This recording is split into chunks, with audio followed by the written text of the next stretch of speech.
آج ایک اور پاکستان تحریک انصاف کے کارکن ہیں میرے ساتھ جو بات کرنا چاہ رہے ہیں، بتائیے۔ جی بسم اللہ الرحمن الرحیم۔ سب سے پہلے تو بہت شکریہ آپ کا۔ دیکھیں یہ ایک پرامن پیسفل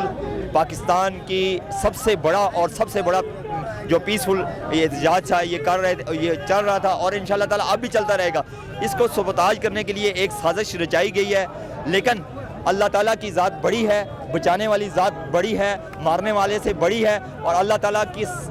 مہربانی سے پوری 22 کروڑ عوام بلکہ پوری امت مسلمہ کی ہمدردیاں دعائیں جو ہیں وہ عمران خان کے ساتھ ہیں، جس کی وجہ سے وہ آج انہیں نئی زندگی ملی ہے۔ اب انشاءاللہ تعالیٰ وہ یہ حقیقی آزادی لے کے رہیں گے، اور پاکستانی قوم عمران خان کے ساتھ کھڑی ہے، عمران خان کے ساتھ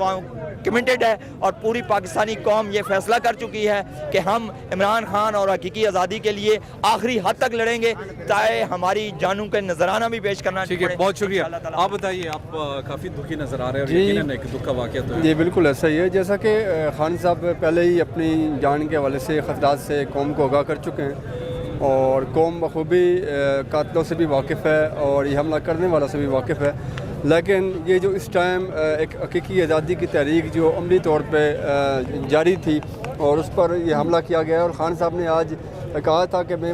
وزیر آباد پہنچ کر اہم انکشافات بھی کروں گا، اس سے پہلے یہ ان پر یہ حملہ ہونا، اس کے لیے تو مذمت یا افسوس یہ الفاظ بھی بہت کم ہیں، لیکن ہم یہ سمجھتے ہیں کہ یہ حقیقی آزادی کی جو ایک تحریک ہے اس کو کامیاب کرانے کے لیے یہ ایک بزدلانہ حملہ جو ہے انہوں نے کر دیا ہے، اور عوام کے اوپر جو ہے انہوں نے